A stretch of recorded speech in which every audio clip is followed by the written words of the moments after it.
थोड़ा याद रखो, कम से कम इतना याद रख लो कि स्वर और व्यंजन और विसर्ग इतना तो याद ही कर सकते हो, 1 2 और 3। अब इनमें भी जो स्वर संधि है ना उसके 5 भेद हैं। स्वर संधि के यहां पर 5 भेद दिए गए हैं। दीर्घ संधि होती है जहां दीर्घ हो जाएगा, है ना, दीर्घ आपको दिखेगा। दीर्घीकरण कैसे होगा वो बताऊंगा मैं। गुण संधि है, वृद्धि है। अब दीर्घ और वृद्धि, वृद्धि अलग है, दीर्घ अलग है। यण संधि, अयादि संधि, 5 प्रकार की संधि है।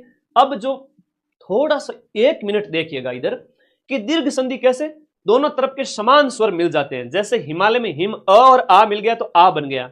नदी और ई, देखो यहां पर बड़ी ई और बड़ी मिलकर ये भी बड़ी ई बन गई, तो ये दीर्घ स्वर है। ये क्या है, दीर्घ स्वर बन गया। तो शब्दों के बीच में बड़ी मात्रा आपको देंगे। सीधा सा अगर कोई स्वर संधि पहचानिए है, तुम्हें ज्यादा ज्ञानी नहीं बनना है। शब्दों के बीच में अगर बड़ी मात्रा दिख जाए मतलब दीर्घ स्वर संधि है। बड़ी मात्रा मतलब दीर्घ स्वर संधि। गुण संधि के अंदर ए ओ और अर आएगा ऐसे, जैसे सुरेंद्र, परोपकार, महर्षि, महर्षि, है ना। तो इसमें क्या होता है कि अ, एक तरफ तो अ और आ होता है, दूसरी तरफ ई उ और री होता है। तो ई होता है तो ए हो जाता है, उ होता है तो ओ हो जाता है, री होता है तो अर हो जाता है। ए और अर वाला कहीं भी दिखे तो ऐसा थोड़ा दिमाग में सेट करो इसको। गुण संधि के उदाहरण होते हैं वो सारे के सारे, सुरेंद्र है, महेंद्र है, परोपकार है ना, इस तरह से।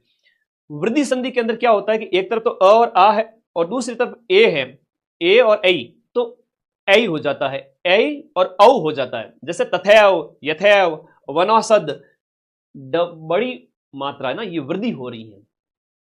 शब्दों के बीच में ए और औ की मात्रा होती है ना, ये ध्यान रखना है। इसमें तो क्या होता है, बड़ी मात्रा। इसमें क्या हो जाता है, ए और औ। तो ए और औ है, ओ नहीं है, औ है। तो मेरे भाई ये वृद्धि हो रही है, ए और औ में वृद्धि हो रही है, ये वृद्धि हो रही है, ठीक है। ये वृद्धि हो रही है और वो दीर्घ है। दीर्घ मतलब बड़ी, दीर्घ मतलब बड़ी, वृद्धि मतलब ए और औ। गुण मतलब ए और अर हो जाएगा, ई उ और री का। अब इधर यण संधि देखो, य से यण संधि। अब य से यण संधि और य से य व र दिखेगा आपको। आपको शब्दों में य व और र दिखेगा। जैसे अत्यधिक, य आ गया। स्वागत व, पितृ उपदेश, ये थोड़े ज्यादा आते हैं। पितृ उपदेश, मातृ उपदेश, है ना। तो इस प्रकार के उदाहरण थोड़े ज्यादा होते हैं। अगर किसी बच्चे ने ये उदाहरण भी रट लिए ना तो इसके मिलते जुलते वो संधि सही करके आ जाएंगे। इसके मिलते जुलते संधि सही करके आ जाएगा, ठीक है। बड़े सिंपल से प्रश्न है।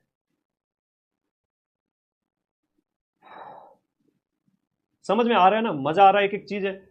तो य व र, अत्यधिक में य आ रहा है, स्वागत में, ये स्वागत वाला ध्यान रखना, स्वागत वाला अच्छा बार बार पूछा जाता है ना।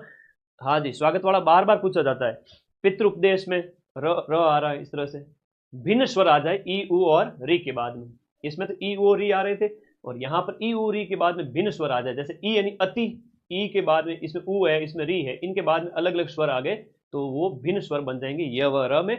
और फिर अयादि संधि के अंदर अयादि, अयादि जो 5वें प्रकार का जो है स्वर संधि का उदाहरण है। इसमें अय, आय, अव, आव, नयन, नायक, गायक, अय, आय, अव, आव, पवन, नाविक, आवक, पावक, अग्नि, अय, आय, अय, आय, अव, आव, इस प्रकार का शब्द कहीं भी दिख जाए समझ लेना उसमें आपकी अयादि स्वर संधि है। तो ये संधि का फोटो ले लो यार, इस सिर्फ उदाहरण भी रट लिया ना तुमने तो भी तुम उड़ा दोगे कि भाई हाँ, इसको अगर इसका स्क्रीनशॉट किसी बच्चे के पास में, वो संधि सही करेगा ही करेगा। ले लो स्क्रीनशॉट। और मजा आया ना, हाँ, इसीलिए कहते हैं कि स्कूलों में जाते थे